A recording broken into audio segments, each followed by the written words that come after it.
आप नियम बना लें, शुक्ल पक्ष की अष्टमी और कृष्ण पक्ष की अष्टमी, दोनों अष्टमी में निवारण मंत्र की 11 माला किया करें। ऐं ह्रीं क्लीं चामुंडाई विच्चे, ऐं ह्रीं क्लीं चामुंडाई विच्चे। बहुत लोग मंत्र पढ़ने में कंफ्यूज हो जाते हैं कि इसको ऐंग पढ़ें या इसको हम ऐंग पढ़ें या इसको हम ऐम पढ़ें। तो ऐंग भी सही है और आप जो इसको ऐम पढ़ते हैं वो भी सही है, ठीक है।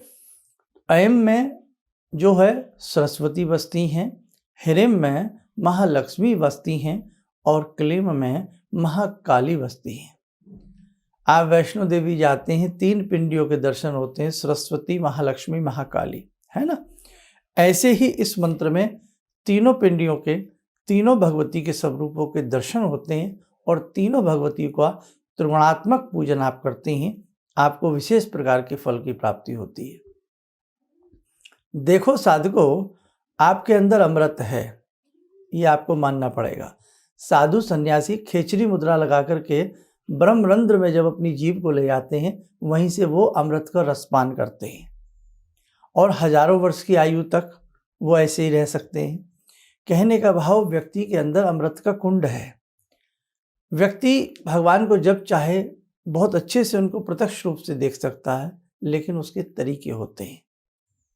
दूध में मक्खन है मानते हो, लेकिन ऐसे नहीं दिखता ना, तरीके से उसको जमाना पड़ता है, भिगोना पड़ता है, मथानी से उसको रड़कना पड़ता है, मक्खन तो निकलता है। इसीलिए हम भगवान के दर्शन कर सकते हैं, भगवान हमें दिख सकता है, लेकिन उसके लिए इस जिह्वा पे मंत्रों का घर्षण करना पड़ता है, मथानी की तरह है।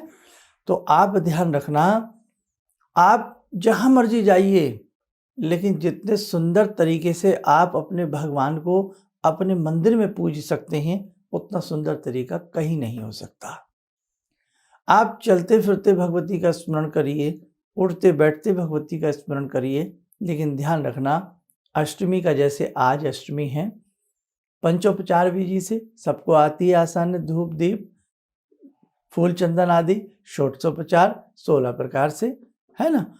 और आप अपने घर में गीता प्रेस की छोटी छोटी पुस्तकें हों या बड़ी पुस्तकें हों, जितनी आपकी सामर्थ्य है, कर्मकांड से संबंधित, पूजन से संबंधित, आप छोटी छोटी पुस्तकें जरूर लाइए, ताकि आपको उनकी आदत पड़े पढ़ने की और बहुत सारी विधि विधान आपको भी पता लगते रहे।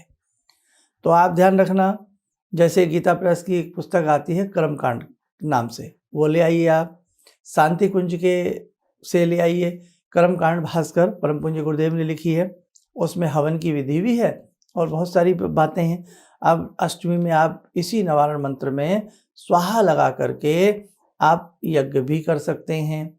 अब बहुत लोग सोचते हैं यज्ञ कैसे करें, वहाँ पर भी आप शांति कुंज की एक छोटी सी पुस्तक आती है, युग यज्ञ पद्धति, युग यज्ञ पद्धति या यज्ञ पद्धति भी कह देंगे, मात्र 10-15 रुपये की पुस्तक है, आप ले आइए। ऑनलाइन भी मंगा सकते हैं आप, उसकी ऑनलाइन PDF भी आपको कहीं ना कहीं से हो सकती है। तो बहुत आसान तरीके से ये सारी चीज़ें बताई गई हैं, यज्ञ कैसे करें।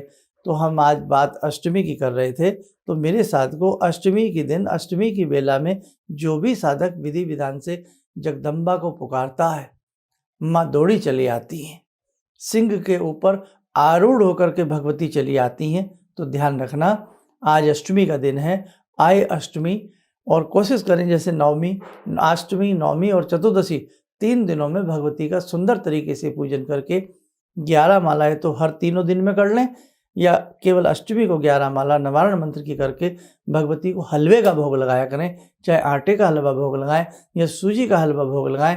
ऐसा करने से आपके हथेली के ग्रह बैलेंस होंगे, आपके षट चक्रों के ऊपर असर पड़ेगा, आपके घर में कोई भी नकारात्मक ऊर्जा है वो तुरंत दूर हो जाएगी, और आपको कोई शत्रु तंग कर रहा है वो शांत हो जाएगा, क्योंकि भगवती तो स्वयं महिषासुर मर्दनी है ना। निशुंभ शुंभ गर्जनी प्रचंड मुंड खंडनी, बने रणे प्रकाशनी, भजामी विंध्यवासिनी। तो भगवती तो ऐसी सब रूपा है। तो आप अच्छे से भगवती का गुणगान करिए, आपका शत्रु आपको तंग नहीं करेगा, आपके ऊपर कोई सत्कर्म की क्रिया नहीं कर सकता, आपके घर का वास्तु बैलेंस रहेगा और आपकी जन्म पत्रिका के जो ग्रह हैं, चाहे वो कितने भी क्रूर ग्रह हों, पाप से पापीतम ग्रह क्यों ना हो, जैसे राहु आदि, आपको कोई परेशान नहीं कर सकता।